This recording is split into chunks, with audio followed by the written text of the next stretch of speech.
Direct News TV. May 28, 2024.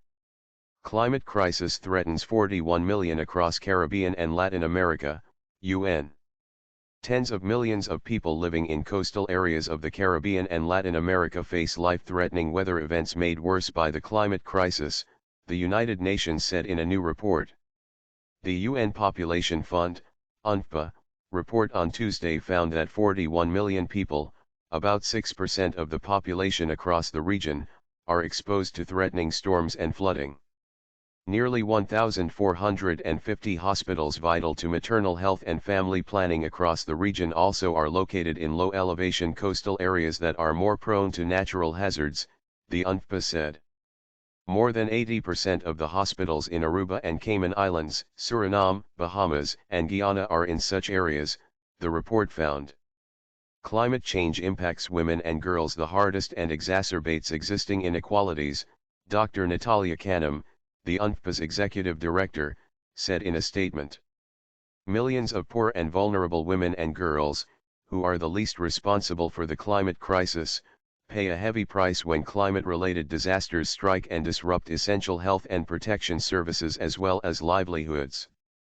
The agency said more than 80% of the hospitals in Aruba and Cayman Islands, Suriname, Bahamas, and Guyana are in low-lying coastal areas prone to dangerous storms. In Ecuador, nearly 12% of the country's healthcare facilities were in these areas, Tuesday's report found, compared with 10% of Haiti's hospitals and 7% of those in Brazil. The findings come as regional leaders are meeting this week in Antigua and Barbuda for a small island developing states summit to discuss the climate crisis, among other issues.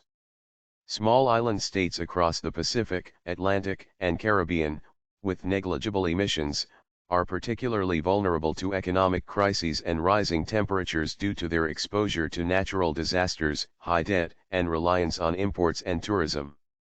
It is not sufficient for nations to simply make empty and grossly inadequate commitments under the Paris Agreement, Antigua and Barbuda Prime Minister Gaston Brown, the conference president, said on Monday.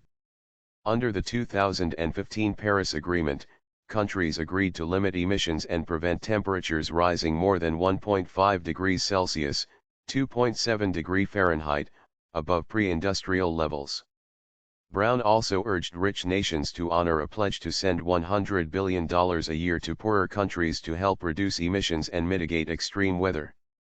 Experts have said the climate crisis is fueling more devastating storms across the world, including drought, wildfires, flooding and hurricanes. Last week, forecasters with the National Oceanic and Atmospheric Administration's National Weather Service in the United States predicted that the Atlantic Basin would see above-normal hurricane activity this year. Several factors are driving the risk of more hurricanes in 2024, the agency said, including near-record warm ocean temperatures in the Atlantic Ocean, development of La Nina conditions in the Pacific, and reduced Atlantic trade winds and less wind shear. The Atlantic hurricane season typically begins in June and runs until the end of November. My name is Kingsley. Please like, share, subscribe and hit that notification bell so you can be the first to be notified whenever we post. You won't regret it.